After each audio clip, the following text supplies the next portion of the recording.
এই নতুন ক্যারেক্টারটাকে আর জোনাকির সাথে এর কি সম্পর্ক, এটা জানতেই আমি পুলিশ স্টেশনে গেলাম।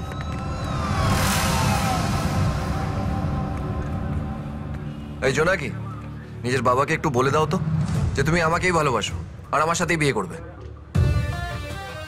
ও তোমায় ভালোবাসে? তুই ভালোবাসিস নাকি? আরে ও লজ্জা পাচ্ছে, ভালো করে ওর মুখটা দেখুন, বুঝে যাবেন যে আমাকেই ভালোবাসে।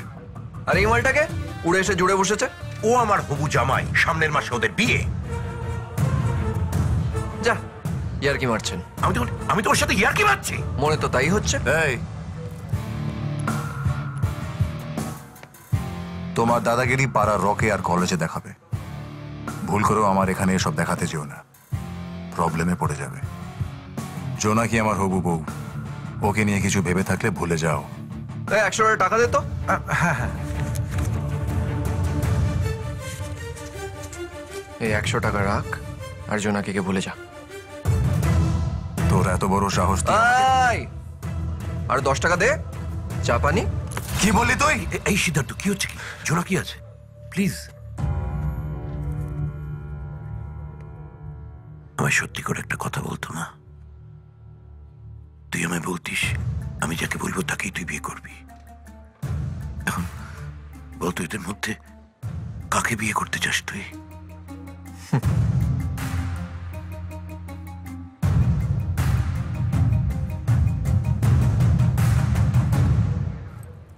বাবা, তুমি যাকে বলবে আমি তাকেই বিয়ে করব। আমি জানতাম তুই এই কথাই বলবি। জয়, সামনের মাসে আমার বিয়ে। আমি চাই তুমি নিজেকে এমন ভাবে যোগ্য করে তোলো যাতে বাবা নিজে তোমাকে জামাই বলে মেনে নেন।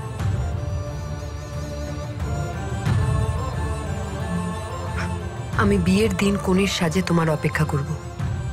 আমি চাই আমার স্মৃতিতে সিঁদুর যেন তুমি পড়াও।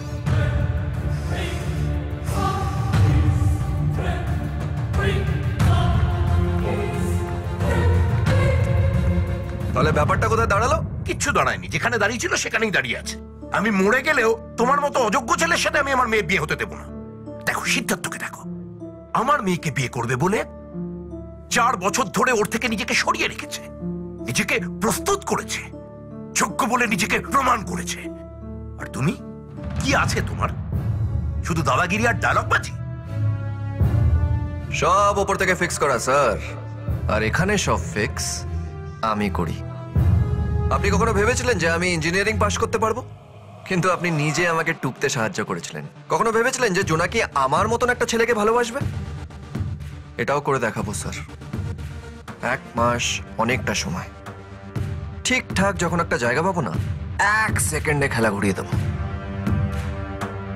আপনি নিজের মুখে বলবেন যে আমি আপনার জামাই। আসছি, দেখা হবে ছাদনাতলায়।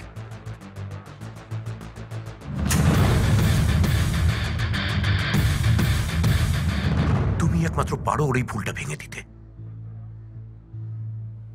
তুমি সামনে 1 মাস পাচ্ছ, তাতে তোমাকে বোঝাতেই হবে যে জোনাকি তোমাকে ছাড়া আর কাউকে ভালোবাসতে পারে না। সামনে ওর জন্মদিন, তুমি এমন কিছু একটা করো, এমন কিছু একটা যাতে এই বজ্জাত্তার কথা আর ওর মনে না পড়ে।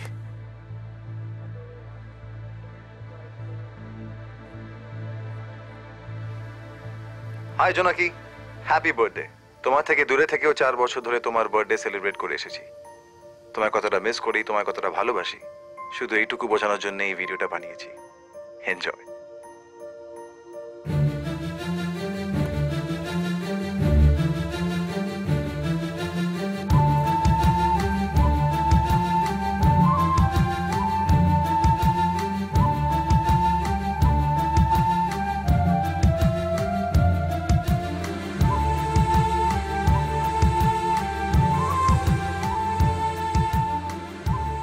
আর ফাইনালি প্রতি বছরের মতন এই বছরও তোমায় জানাই জন্মদিনের অনেক অনেক শুভেচ্ছা ও ভালোবাসা।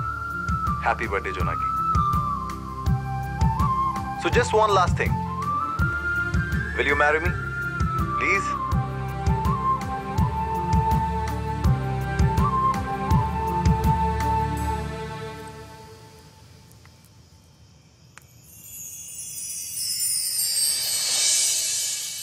4 বছর ধরে আমি অপেক্ষা করেছি শুধু তোমার মুখ থেকে হ্যাঁ শুনবো বলে। জোনাকি, I really love you. Will you marry me?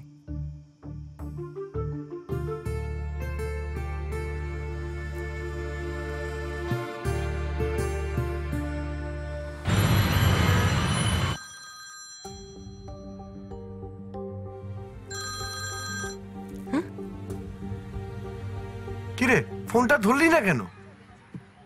আজ ওর জন্মদিন। তাহলে তো ফোনের ওপর ঝাঁপিয়ে পড়ে বার্থডে উইশ করতে হয়।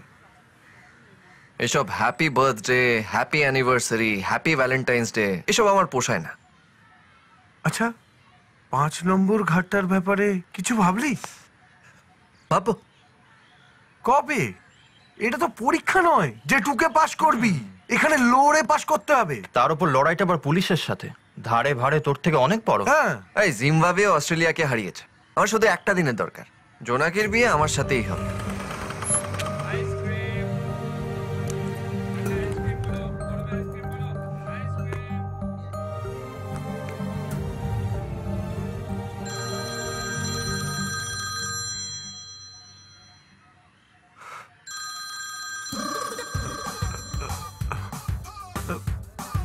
হ্যাঁ বাবা, আসছি, এক্ষুনি আসছি। এই বাবা, আমাকেও ইলেকট্রিক বিলটা জমা দিতে বলেছিল। আসছি ভাই। এই আর ওই আজকে কি ফাদার্স ডে নাকি? কোথায় যাচ্ছিস তোরা?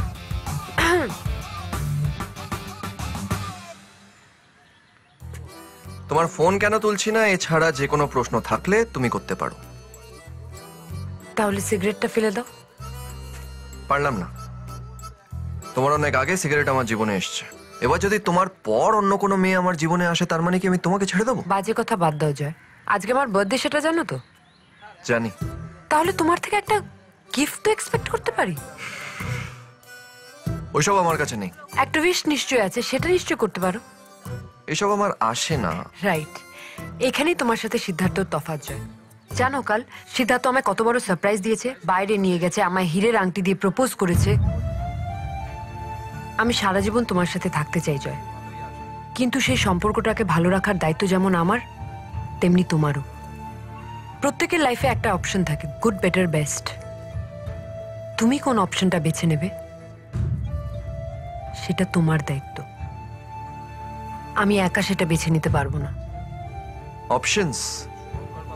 তোমার অপশনস চাই তো? এক সেকেন্ড, সরো পেছনে। মানে? সরো বলছি।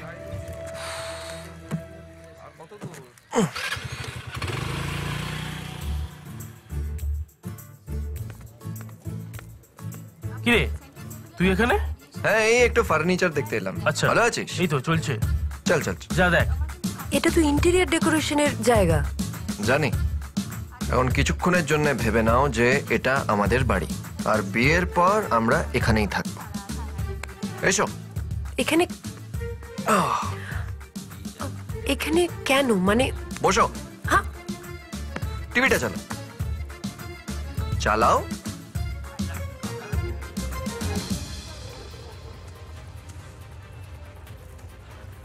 তোমার অপশন চাই না? চ্যানেল চেঞ্জ করতে পারো, অনেক অপশন পেয়ে যাবে। Option option option option.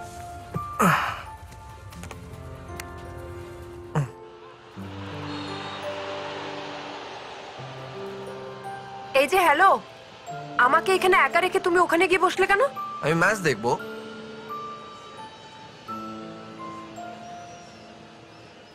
চলো, টিভি দেখা হয়ে গেছে, এবার বেডরুমে যাই। বসো। আচ্ছা, তুমি শোয়ার আগে কি করো? বই পড়ি। এই যে বই, পড়তে পড়তে শুয়ে পড়ো। তুমি আবার কোথায় যাচ্ছ? আমি যাচ্ছি পাশের রুমে মিউজিক শুনতে, লাউড মিউজিক।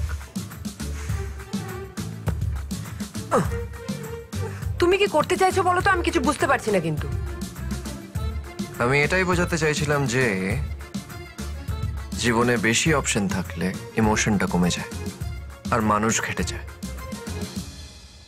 চলো। আবার কোথায়? আরেকটা অপশন দেখাচ্ছি। হ্যাঁ মানে আরে,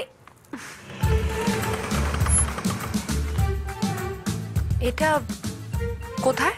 এটা আমার বাড়ি। এসো। মা, ও মা, মা, কি হলো কি? হা করে কি দেখছো মা? ও মা, তোমার বৌমা। হ্যাঁ, তুলে নিয়েছিস? এই এই, ওঠ ওঠ। আরে, নিচে নিচে।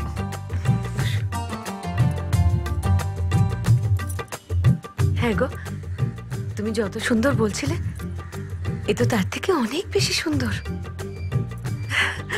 তোমার বাড়ির সবাই ভালো আছে তো মা? আচ্ছা, তুমি এই সিরিয়ালটা দেখো মা? না কাকু, আমার সেভাবে সিরিয়াল দেখা হয় না, মা দেখে। আমি ওই ফাঁক পেলে একটু ফিল্ম দেখি। ও তাই বুঝি? এই এই, রিমোটটা দাও তো। আরে শোন না। কেন? দাও না, আমরাও ফিল্ম দেখবো। না কাকিমা, থাক না।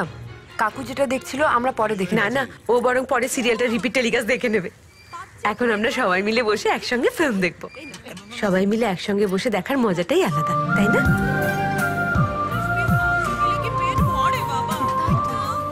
হ্যাঁ রে, তোরা খেয়েছিস তো?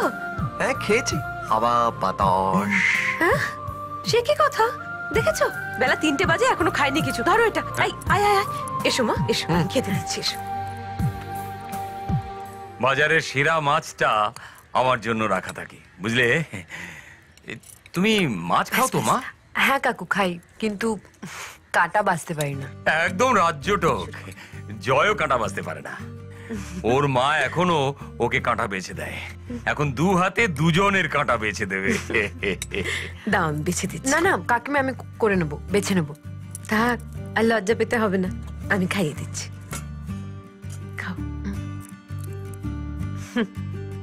থ্যাংক ইউ কাকিমা। এই কাকু কাকিমা এবার থেকে যেগুলো বাদ দিতে হবে মা।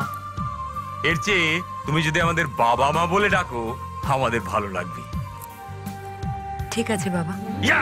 জিতে গেলাম। তোর জন্য আমার বুকের ছাতি ফুলে 56। I am proud of you. কি হলো মানে, বুঝতে পারলাম না। আমি ওকে বলেছিলাম 2 মাসের মধ্যে তুমি যদি আমাকে বাবা বলে ডাকো তাহলে তোমাদের বিয়ে কনফার্ম। তুই আমাকে ক্রিকেটের ওয়ার্ল্ড কাপ জেতার আনন্দ দিলি। Thank you. মা, আমাকেও খাও। দেখেছো কেরম হিংসুটে? হা কর। সুপার।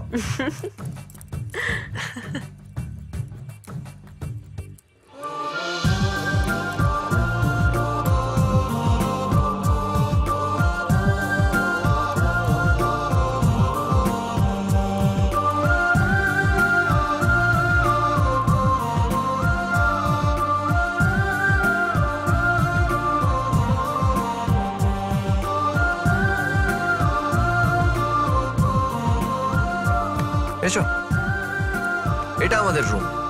নাইস। এই দরজাটা বন্ধ করো না। কেন, কি হলো? আমাদের বিয়ে হয়নি না? তুমি জানো এই বাড়িটা 4 কাঠা জমির ওপরে বানানো। এত জোরে বলছো কেন? আমি তো এখানেই রয়েছি। না, জোরে জোরে বললে বাবা মা ভাববে আমরা শুধু কথা বলছি। ও বাথরুমটাই বাইরের দিকেই আছে, এরপর অ্যাটাচ বাথরুম বানিয়ে দেবো আমি। আমি জানি তোমার একটু অসুবিধা হবে, কিন্তু কোনো উপায় নেই। অনেক কিছু জানো দেখছি।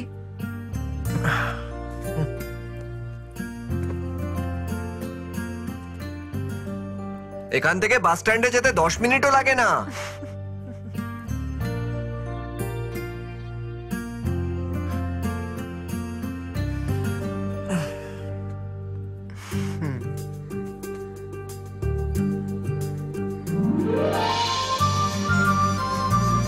এভাবে তোমার কাছে বসে, তোমার পাশে বসে, তোমার হাত ধরে থাকতে খুব ভালো লাগছে। তুমি খুশি তো?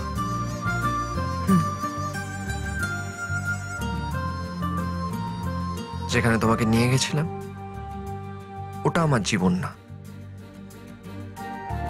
সবার টাকার দরকার, কিন্তু তার মানে এটা না যে টাকার জন্য আমরা জীবনের ছোট ছোট মুহূর্তগুলোকে হারিয়ে ফেলি। আজ তুমি আমার বাড়িতে যা যা দেখলে, এটাই আমার জীবন। আমি এইভাবেই খুশি আছি।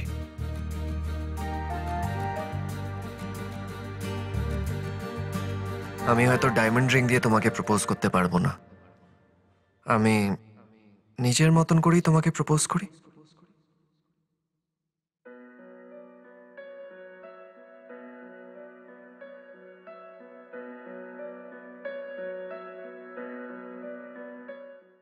তোকে নিয়ে বেঁচে আছি আমি, দুনিয়াটা বলে যায় পাগলামি। চিনতে পারলি না আমায়, চিনতে পারলি না,